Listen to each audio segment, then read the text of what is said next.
കൂട്ടുകാർക്ക് നല്ലൊരു ദിവസം ആശംസിച്ചുകൊണ്ട് മാമ്പഴത്തിന്റെ പുതിയ വീഡിയോയിലേക്ക് സ്വാഗതം.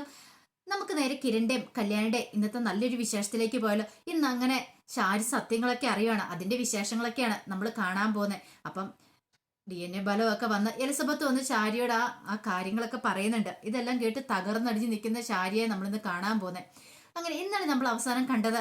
മേഘനയും കല്യാണിയും കൂടെ ക്ഷേത്രത്തിൽ വരുന്ന സമയത്താണ് മേഘനയുടെ അമ്മേനെയും അനിയത്തേനെയും കാണുന്നത്. പിന്നീട് വളരെ ക്രൂരമായ വാക്കുകളൊക്കെ ആയിരുന്നു മേഘനയോട് പറഞ്ഞ്.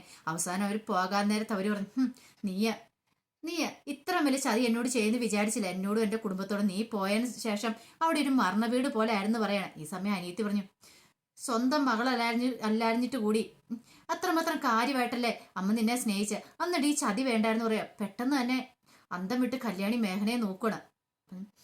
മേഘനയുടെ അമ്മ പറഞ്ഞു, ശരിയാ, ഞാൻ നിന്നെ പൊന്നുപോലെയല്ലേ നോക്കിയത്.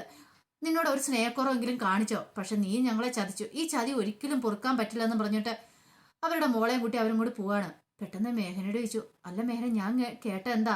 ഞാൻ ഈ കേട്ട സത്യമാണോ? അവര് നിങ്ങളുടെ സ്വന്തം അമ്മയല്ലേന്ന് ചോദിക്കുകയാണ്. പെട്ടെന്ന് പറഞ്ഞല്ല, അവരെന്റെ രണ്ടാനമ്മയാന്ന് പറയാണ്. എൻ്റെ അച്ഛൻ രണ്ടാമത് വിവാഹം കഴിച്ചാന്ന് പറയാ. അന്ന് മുതൽ ഞാൻ അനുഭവിച്ചുകൊണ്ടിരിക്കുന്ന ദുരിതം അറിയാവോ? അവർക്ക് എന്നെ കണ്ണെടുത്താൽ കാണത്തില്ല. അങ്ങനെ ഇരിക്കുമ്പോഴാണ് ഈ ഒരു അവസ്ഥയും കൂടെ ഉണ്ടാകുന്നത്. അതാ എൻ്റെ അവസ്ഥയ്ക്കാണ്. എൻ്റെ സ്വന്തം പെറ്റമ്മയാണെങ്കിൽ ഒരു കാരണവശാലും ഇങ്ങനെ ചെയ്യില്ല കല്യാണി എന്ന് പറയാണ്. കല്യാണിക്ക് വല്ലാത്ത സങ്കടമായി. മേഘനെ ചേർത്ത് പിടിക്കുകയാണ്. സാരമില്ല, പോട്ടെ, നിങ്ങൾക്ക് ഞങ്ങളെല്ലാവരും ഉണ്ടല്ലോ എന്ന് പറയാണ്. അങ്ങനെ ചേർത്ത് പിടിച്ചങ്ങോട്ട് പോവാണ്. ഈ സമയത്ത് അടുക്കളയില് സരിയോന് ഇഷ്ടപ്പെട്ട എല്ലാ വിഭവങ്ങളും ഉണ്ടാക്കിക്കൊണ്ടിരിക്കുകയാണ് ശാരി. അപ്പൊ ദോശ ഉണ്ടാക്കുന്നു, 2-3 കൂട്ടം വിഭവങ്ങളെല്ലാം ഉണ്ടാക്കി വെക്കുകയാണ്. പെട്ടെന്ന് സരി അങ്ങോട്ട് കയറി വന്ന് ചോദിച്ചു, ആഹാ, അമ്മ ഭയങ്കര പണിയാന്ന് തോന്നില്ല രാവിലെ. അത് പിന്നെ മോൾക്ക് ഇഷ്ടപ്പെട്ട വിഭവങ്ങളൊക്കെ ഉണ്ടാക്കുക. ഓ, അത് കൊള്ളാലോ. അമ്മ എന്തിനമ്മ ഇങ്ങനെ കിടന്ന് കഷ്ടപ്പെടുന്നതെന്ന് ചോദിക്കണം. പിന്നെ വയറ്റിലൊരു കുഞ്ഞില്ലേ മോക്ക്, അപ്പൊ മോളുടെ കാര്യങ്ങളൊക്കെ ഞാൻ നോക്കണ്ടേന്ന് ചോദിക്കണം. അതൊന്നും കുഴപ്പമില്ല അമ്മേ, എന്നാലും എനിക്ക് നല്ലൊരു സംശയമുണ്ട്. എന്താ മോളെ കാര്യം? എന്താന്ന് പറ. അയലത്തെ അവരുണ്ടല്ലോ, അവരെ കുറിച്ച് ഓർത്തിട്ട് തന്നെയാന്ന് പറഞ്ഞ അമ്മയാണ്. ഞാൻ ഈയിടെ ശ്രദ്ധിച്ചു, അമ്മ തന്നെ എന്തൊക്കെയോ ഇരുന്ന് സംസാരിക്കുകയും പിറുപിറുക്കുകയൊക്കെ ചെയ്യുന്നുണ്ട്. അല്ല, കാര്യം എന്താന്ന് ചോദിക്കണേ. ഞാനോ? അതൊക്കെ മോൾക്ക് തോന്നാന്ന് പറയണേ. ഇല്ലമ്മേ, സത്യമായിട്ടുള്ള കാര്യം. ഞാൻ അമ്മ 2-3 ദിവസമായിട്ട് ശ്രദ്ധിച്ചുകൊണ്ടിരിക്കുന്നതല്ലേ. ഒരുപക്ഷെ അയലത്തെ അവരുടെ കാര്യം ഓർത്തിട്ടായിരിക്കില്ല. അത് മോളെ എന്ത് ചെയ്യാനായിട്ടാ? അവറ്റവളുടെ കാര്യം ഓർത്തിട്ട് എനിക്കൊരു സമാധാനം ഇല്ലെന്ന് പറയാം. അമ്മ സമാധാനിച്ചോ, ധൈര്യമായിട്ടിരുന്ന് ഒന്നും സംഭവിക്കാൻ പോകുന്നില്ല. എന്നാലും അമ്മ ആ വോയിസ് റെക്കോർഡർ എവിടെ അമ്മ വെച്ചത്? അതേ അമ്മ ഇങ്ങോട്ട് കൊണ്ടുവരാത്ത വളരെ മോശമായി പോയെന്ന് പറയാം. അത് മോളെ ഞാൻ ആ സമയത്ത് അത് എടുത്തില്ല എന്ന് വേണം. എന്നാലും അത് എവിടെയാ വെച്ചേക്കുന്നത്? ഞാനത് പോയി എടുത്തോണ്ട് വരാം. അത് അവിടെ ഇരുന്നിട്ടുണ്ടെങ്കിൽ നമുക്ക് പ്രശ്നമാണെന്ന് പറയാണ്. അല്ല മോളെ, അത് ഞാനിപ്പോൾ എവിടെയാ വെച്ചതെന്ന് ഞാൻ ഓർക്കുന്നില്ല. ഈ ഇടയായിട്ട് എനിക്ക് ഭയങ്കര മറവിയാ, പ്രായം അധികമായി വരുമല്ലേ, അതുകൊണ്ട് എവിടെയാ വെച്ചെന്ന് ഓർമ്മ വരുന്നില്ല എന്ന് പറയണം. കഷ്ടം, ഇനിയിപ്പോൾ എന്ത് ചെയ്യും? സാരമില്ല മോളെ, ഞാൻ ഓർത്ത് കഴിയുമ്പോൾ അത് പോയി എടുത്തോണ്ട് വന്നോളാം. മോള് സമാധാനിക്കാൻ പറയാണ്. അങ്ങനെ ഫുഡ് ഓരോന്നായിട്ട് തുറന്നു നോക്കുവാണ്. മനുവേടൻ ഇപ്പൊ ഇവിടെ ഉണ്ടായിരുന്നെങ്കിൽ മനുവേടൻ ഈ ഫുഡ് മൊത്തം കഴിച്ചാനെന്ന് പറയാണ്. എൻ്റെ കൂടെ ഇരുന്ന് കഴിച്ചാനെന്ന് പറയാ. രാവിലെ തന്നെ മനുവേടൻ അർജന്റായിട്ട് എങ്ങോട്ടോ പോയേക്കുമല്ലേന്ന് പറയാണ്. ഈ സമയത്ത് മേഘനയുടെ അനിയത്തി നിഷേനെ ഒരുക്കിക്കൊണ്ടിരിക്കുകയാണ് അവരുടെ അമ്മ. മുടിയൊക്കെ കെട്ടി, ഇന്ന് പെണ്ണ് കാണാൻ വരുന്ന ദിവസമാണ്. അപ്പൊ ഒരുക്കി കെട്ടിക്കൊണ്ടിരിക്കുകയാണ്. ആ സമയത്ത് മേഘനയോട് പറഞ്ഞ്, കല്യാണം കഴിഞ്ഞ ഉടനെ തന്നെ നിന്റെ അച്ഛന്റെ പേരിലുള്ള സ്വത്തുക്കളെല്ലാം നിന്റെ പേരിലേക്ക് മാറ്റണം എന്ന് പറയാം. അതെന്താ അമ്മേ? അറിയാലോ, നാളെ അവൾക്കൊരു കുഞ്ഞുണ്ടായിട്ടുണ്ടെങ്കിൽ ആ മേഘനയ്ക്ക് അവിടെ ചിലപ്പോൾ കുഞ്ഞിനെ പൊക്കി പിടിച്ചോണ്ട് ഇങ്ങോട്ട് വരും. ഈ കുഞ്ഞുങ്ങളൊക്കെ ഉണ്ടായി കഴിയുമ്പോൾ അപ്പൂപ്പന്മാർക്ക് ഭയങ്കര സ്നേഹക്കൂടലുണ്ടാവും. അങ്ങനെ വന്നാല് സ്വത്ത് മിക്കവാറും വീതം വെക്കും. അതൊരു കാരണവശാലും പാടില്ല. പെട്ടെന്ന് നിഷ പറഞ്ഞു, ഒരു തരി മണ്ണ് പോലെ കൊടുക്കരുതമ്മേ അവൾക്ക്. അല്ല, എല്ലാ സ്വത്തുക്കളും എനിക്ക് മുഴുവൻ വേണമെന്ന് പറയാം. അതാ മോളെ ഞാൻ പറഞ്ഞ്, ഒരു കാരണവശാലും അവളെ ഈ വീട്ടിൽ കാലുകുത്താൻ അനുവദിക്കരുത്. എൻ്റെ മോൾക്ക് എല്ലാം. ഇനി കെട്ടിവരുന്ന മരുമോൻ നല്ലതാണോ ഇല്ലയോ എന്ന് എങ്ങനെ ആര് കണ്ടു? അതുകൊണ്ട് മോളുടെ പേരിലേക്ക് സ്വത്തുക്കളെല്ലാം മാറ്റണമെന്ന് പറയാം. അതൊന്നും ഓർത്ത് അമ്മ പേടിക്കണ്ടെന്ന് പറയണം. ഈ സമയത്താണ് മനോഹർ അങ്ങോട്ട് വരുന്നത്, പെണ്ണ് കാണാനായിട്ട് വരുന്നത്. മനോഹർ വന്നു കഴിഞ്ഞപ്പോഴത്തേനും മോളെ ഒരിക്കൽ കെട്ടി അങ്ങോട്ട് കൊണ്ടേലുമാണ്. മേഘനയുടെ അച്ഛനും അമ്മയൊക്കെ വന്നിരുന്നു. മനോഹർ പിന്നെ സ്വയം പരിചയപ്പെടുത്തുക, എൻ്റെ പേര് രോഹന. ഞാൻ ഇവിടെ വന്നിട്ട് കുറച്ച് ദിവസങ്ങളായിട്ടുള്ളൂ. ഞാൻ അമേരിക്കയിലായിരുന്നു പറയാണ്. മനോഹർ വന്നപ്പോൾ തന്നെ മനോഹറിനെ ഇഷ്ടപ്പെട്ടു. പ്രത്യേകിച്ച് ഇഷ്ടപ്പെടാതിരിക്കാനുള്ള ഗ്ലാമർ കുറവൊന്നും ഇല്ല അവന്. അവൻ നല്ല പെണ്ണുങ്ങളെ വല വീശി പിടിക്കാൻ അവനും വല്ല മിരുതുണ്ടല്ലോ. നിഷയ്ക്കും ഇഷ്ടപ്പെട്ടു. അപ്പം അച്ഛനോടും അമ്മയോടും ഒക്കെ ഇങ്ങനെ സംസാരിച്ചുകൊണ്ടിരിക്കുകയാണ് മനോഹർ. ആൾക്കാരെ വാചകം അടിച്ച് വീഴിക്കാനും പ്രത്യേക കഴിവാണ്. പിന്നീട് മേഘനയുടെ അച്ഛനോട് പറഞ്ഞു, അതെ, ഞാനൊരു ജോലി തേടിയാ പോയത്. 10-24 വയസ്സിൽ അങ്ങോട്ട് അമേരിക്കക്ക് പോയത്. ഒരു കമ്പനിയിൽ ജോലി ചെയ്തു. കുറച്ചാൾ കഴിഞ്ഞപ്പോൾ എനിക്ക് തോന്നി സ്വന്തമായിട്ടൊരു ബിസിനസ് തുടങ്ങണമെന്ന്. അങ്ങനെ ഞാൻ അങ്ങോട്ട് ആരംഭിച്ചു. എന്ത് പറയാനാ, അതങ്ങോട്ട് പടർന്ന് പന്തലിച്ചു. ഒരു 3-4 വർഷം കൊണ്ട് ഇപ്പോൾ കുറേ സ്ഥലങ്ങളിലായി. ജപ്പാൻ, കൊറിയ എന്ന് വേണ്ട കുറെ സ്ഥലങ്ങളിലുണ്ടെന്ന് പറയാണ് എൻ്റെ ബിസിനസ് അങ്ങോട്ട്. ഇതെല്ലാം കേട്ട് കഴിഞ്ഞപ്പോഴത്തേനും മേഘനയുടെ അമ്മ നിരത്തെങ്ങും അല്ല നിൽക്കുന്നത്.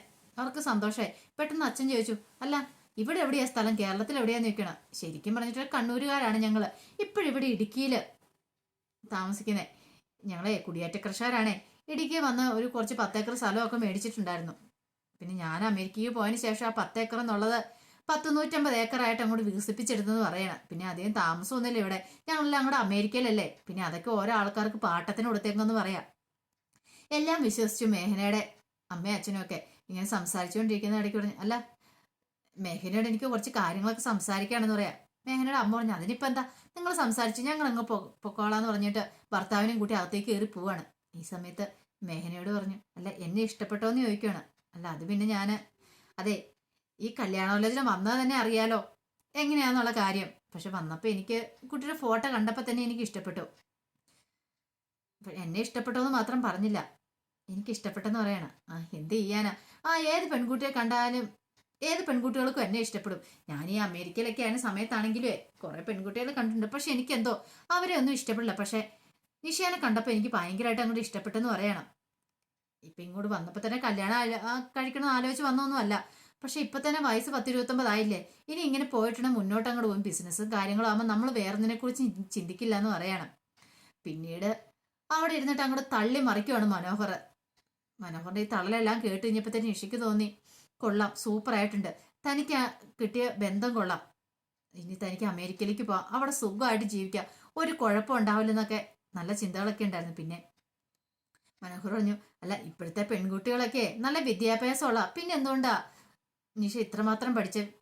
അതെനിക്ക് പഠിക്കാനായിട്ട് അധികം താല്പര്യമില്ല, അതുകൊണ്ടാന്ന് പറയണത്. എൻ്റെ ആഗ്രഹം എന്നെപ്പോലെ MBA കാര്യത്തിന് കിട്ടണമെന്നായിരുന്നു. പക്ഷെ എന്ത് ചെയ്യാനാ. ഇത് കേട്ടപ്പോൾ നിഷയ്ക്ക് വല്ലാത്ത വിഷമം. ഇനിയിപ്പോൾ എന്നെ വേണ്ടെന്ന് അങ്ങനെ പറയേ, അങ്ങനെയൊന്നുമില്ല, നിഷേനെ കണ്ടപ്പോൾ തന്നെ എനിക്ക് ഇഷ്ടപ്പെട്ടു, ഇനിയിപ്പം നന്നായിട്ട് നമുക്ക് മുന്നോട്ട് പോകാം. പിന്നെ കാര്യമുണ്ട്, ഈ കല്യാണത്തിനൊക്കെ അധികം ആൾക്കാരെ വിളിച്ച് ആർഭാടമായിട്ട് നടത്തുന്നതിന് ഒന്നും എനിക്ക് താല്പര്യമില്ല.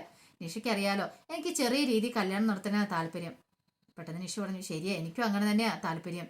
കാരണം കുറെ ആൾക്കാരെ വിളിച്ച് അവർക്ക് ഫുഡ് കൊടുത്ത് അങ്ങനെ വെറുതെ ആൾക്കാരെ വിളിച്ചു കൊടുത്ത് എന്ത് ചെയ്യാനാ.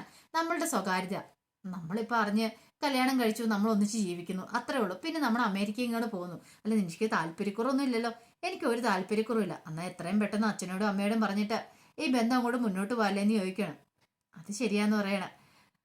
ഈ സമയം ചായയും അതോടൊപ്പം തന്നെ പലഹാരമൊക്കെ എടുത്ത് കഴിക്കുന്നുണ്ടായിരുന്നു മനോഹറിൻ്റെ എത്രാമത്തെ പെണ്ണാന്ന് മനോഹറിന് പോലും അറിയത്തില്ലാത്തൊരവസ്ഥയിലാണ്.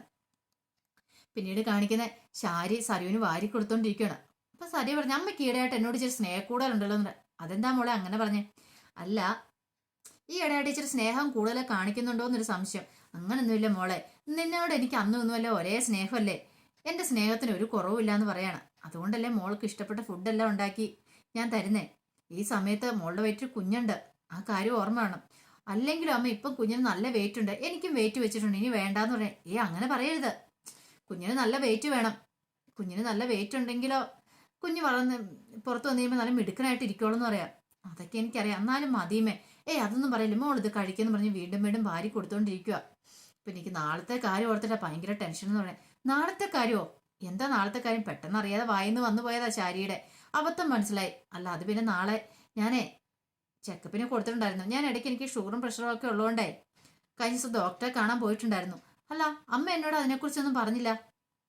അല്ല അത് പോയി ഞാൻ മോളോട് പറയാൻ വിട്ടുപോയതാന്ന് പറയണം. അപ്പം അതിൻ്റെ റിസൾട്ടൊക്കെ നാളെ കിട്ടും, അതുകൊണ്ട് ഓർത്തൊരു ടെൻഷനാന്ന് പറയണം. അല്ലമ്മേ, ടെസ്റ്റ് ചെയ്ത റിസൾട്ട് 2 മണിക്കൂറിനുള്ളിൽ കിട്ടുന്നതല്ലേ, സാധാരണ അങ്ങനെയുള്ള നമ്മൾ മേടിക്കുന്നത്. ഇതെന്ത് പറ്റി? എനിക്ക് അവിടെ നിൽക്കാൻ തോന്നിയില്ല മോളെ, ഇനിയിപ്പം നാളെ ചെന്ന് മേടിക്കാന്ന് കരുതി. അപ്പം ഇനി അതിനകത്ത് ഇപ്പം എന്തെങ്കിലും കൂടുതലോ കുറവാണെന്നൊക്കെ ഒരു ടെൻഷൻ ഉണ്ട്, അതാ ഞാൻ ആ കാര്യത്തെക്കുറിച്ച് പറഞ്ഞാന്ന് പറയണേ. അങ്ങനെയാണോ? അതൊക്കെ പോട്ടെ, നമുക്ക് എത്രയും പെട്ടെന്ന് രൂപാൻ്റെ കള്ളത്തരങ്ങൾ കണ്ടുപിടിക്കേണ്ടതെന്ന് ചോദിക്കണം. കണ്ടുപിടിക്കണം മോളെ, ഇനി അധികം വൈകാതെ തന്നെ അവരുടെ കള്ളത്തരങ്ങളൊക്കെ പൊളിച്ചെടുക്കണമെന്നല്ല. അധികം വൈകാതെ തന്നെ സത്യങ്ങളൊക്കെ നമുക്ക് മനസ്സിലാവുമെന്ന് പറയാണ്. നാളെയും കൂടി ഒന്ന് കഴിഞ്ഞോട്ടെ എന്ന് പറയണേ. നാളെ കഴിയാനോ? അതെന്താ നാളെ കഴിയാന്?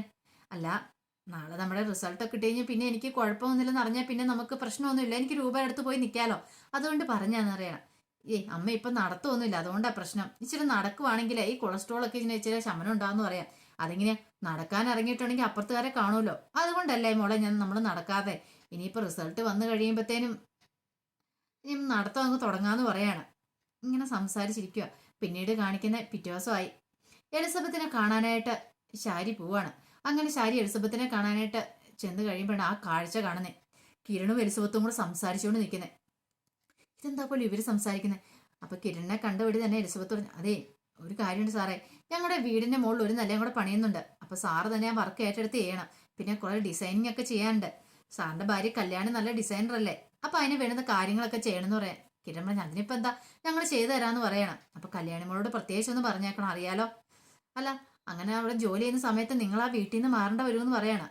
അതിന് കുഴപ്പമൊന്നുമില്ല, തറവാട്ടിൽ നിന്ന് തറവാട്ടിലേക്ക് മാറിയേക്കാന്ന് ഓർത്താ ഞങ്ങൾ ഇരിക്കുന്നത്. അത് എത്രയും പെട്ടെന്ന് അതിന് വർക്കൊന്ന് ഫിനിഷ് ചെയ്ത് തരണോട്ടോ സാറെന്നാണ്. ശരി, ആ ഒന്നും കുഴപ്പമില്ല എന്ന് പറയണേ. ഈ സമയത്ത് ചാരി മനസ്സ് വിചാരിക്കുമോ എന്തായിരിക്കും അവൻ പറയുന്ന അവളോട്? ഓ, ഒരു പക്ഷേ തന്നെ കൊടുക്കാനുള്ള ശ്രമമായിരിക്കും.